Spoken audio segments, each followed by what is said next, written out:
घमंडी साधु भगवान शिव के पास आता है और कहता है, महादेव, मैंने वर्षों तपस्या की है, अब मुझे अमरता दीजिए।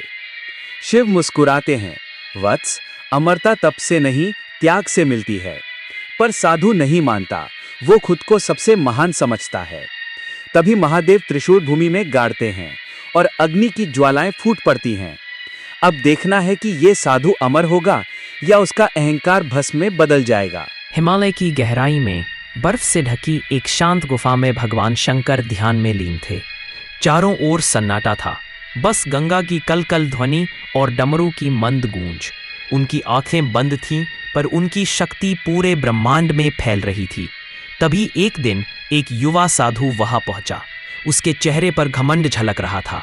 वह बोला, महादेव, मैंने वर्षों तप किया है, अब मुझे अमरता दीजिए, मैं आप जैसा बनना चाहता हूँ। शिव मुस्कुराए, वत्स, अमरता तप से नहीं, त्याग से मिलती है, पहले अपने मैं को मिटाओ। पर साधु बोला, मैं तो पहले से महान हूँ, बस मुझे वरदान दीजिए। महादेव ने शांत स्वर में कहा, ठीक है, पर पहले परीक्षा होगी। अग्नि की परीक्षा। शिव ने अपना त्रिशूल भूमि में गाड़ दिया। तुरंत वहां एक विशाल अग्निकुंड प्रकट हुआ। आकाश लाल हो गया और अग्नि लपटें ऊपर तक उठने लगी। शंकर बोले, यदि तुम सच्चे साधक हो तो इस अग्नि में कूद जाओ, जो बचेगा वही तुम्हारी पहचान होगी। साधु हंसा, मैं अग्नि से नहीं डरता। वह गर्व से अग्नि में कूद गया। पलक झपकते ही उसका शरीर भस्म हो गया, बस राख बची। उस राख के पास पहुंचे, उन्होंने अपने हाथों से वह भस्म उठाई और अपने पूरे शरीर पर लगा ली। पार्वती जी आश्चर्य से बोली, स्वामी, यह क्या कर रहे हैं? शिव बोले, देवी, यह केवल भस्म नहीं, यह ज्ञान है। यह हमें याद दिलाती है कि सब कुछ नश्वर है, शरीर, धन, अहंकार, सब अंत में इसी में मिल जाता है। फिर बोले, जो अपने मैं को जला देता है वही शिव बन जाता है।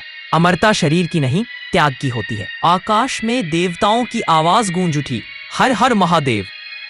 भस्म का महत्व। शिव ने अपने गढ़ों से कहा, भस्म हमें यह सिखाती है कि जीवन का गर्व व्यर्थ है। जब हम अपने अंदर के क्रोध, लोभ और अहंकार को भस्म कर देते हैं, तभी सच्ची भक्ति जन्म लेती है। नंदी, भूतगण और पार्वती जी सब भाव विभोर होकर बोले, महादेव, आपकी यह शिक्षा युगों युगों तक संसार को मार्ग दिखाएगी। गंगा की लहरें मुस्कुरा उठी। पहाड़ों में हर हर महादेव का नाद गूंजने लगा। शिव पुनः ध्यान में लीन हो गए। उनके शरीर पर भस्म चिलमिला रही थी और वातावरण में केवल एक ही आवाज थी, भस्म ही अमरता है, भस्म ही सत्य है। तभी से हर शिव भक्त शिवलिंग पर भस्म चढ़ाता है, उस दिव्य क्षण की याद में जब महादेव ने सिखाया था कि अहंकार को भस्म कर दो, तभी भीतर का शिव जागेगा।